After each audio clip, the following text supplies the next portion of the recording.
beginning in 2002, then they started doing full text recordings or full audio recordings of all phone calls in the United States. Well, a certain percentage of them, and it grew with time, right? So that now it's all of them. I think it's pretty much most of them, yeah. Yeah. And a certain percentage of those they transcribe, the Right. people who, because maybe are they actually following some sort of rule or law? Oh yeah, I'm sure. No, they're not following the law. They're following the guidance that they're after. For example, if they're looking at whistleblowers, they're listening to all reporters. Okay, so they listen to all the reporters, all the news magazines and TV and so on. Then, according to Russ Tice, they listen to lawyers and also judges, even of the Supreme Court. This is not, I mean, I don't know, this is what Russ Tice has been saying he's observed. So, there's quite an array of people they're looking at, and I'm sure they have people in there who they consider as potential terrorists too. So, yeah, but this is far beyond strictly terrorist targets. This is right. Domestic. And what's the purpose of all this domestic surveillance? How can they justify it's primarily being done for law enforcement. The FBI and the DEA are the two primary users of that data. They go in and look at it. Reuters did a fairly good article in August of last year about the DEA and the Special Operations Division of the DEA that was responsible to look into the NSA collected data, content, right? And see if they could not find evidence of crimes, and then they would go use that data to arrest people. And then in that process, they couldn't use the NSA data in a courtroom, so they'd have to go and do a parallel construction.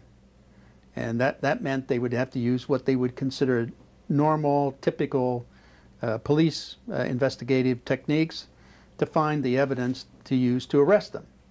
But and it's like hunting Easter eggs and you have a map. You know where they are. Yes, that's right. But I mean, that makes it, and then they would substitute that for the original data from NSA in the courtroom. Well, that's perjury, right? That they're perjuring themselves when they do that in court. And they're subverting our entire judicial process. Just to get back to Snowden for a minute, as far as you know, nothing in the Snowden revelations then is incorrect or exaggerated? No. I mean, because it's all the documentation of the government. It's their documentation. That's best evidence. That's the best evidence. And then what do you think of him going to Russia and China then? China and Russia? Well, I think he was trying to get to South America or to find a place to land somewhere. So, I mean, he went to Hong Kong from Hawaii, but he went there to transfer the data to the reporters. And then once he did that, then he flew from there to Moscow. And does that concern you? Do you think that maybe some of that data has gone over to? As far as I know, my understanding is that none of that data. He turned all the data he had over to the reporters in Hong Kong. That he had none of it with him. So I don't believe he has any now. At least that's my understanding. Do you think my initial take was, if Snowden is a hero, if he wants to be a hero. Heroes come with a price, and so he should come back to the United States and face prosecution because, number one, I think the government would really have some trouble going into a full-blown prosecution of him because of the things that would be discovered on discovery and all that. No? No, it claims state secrets.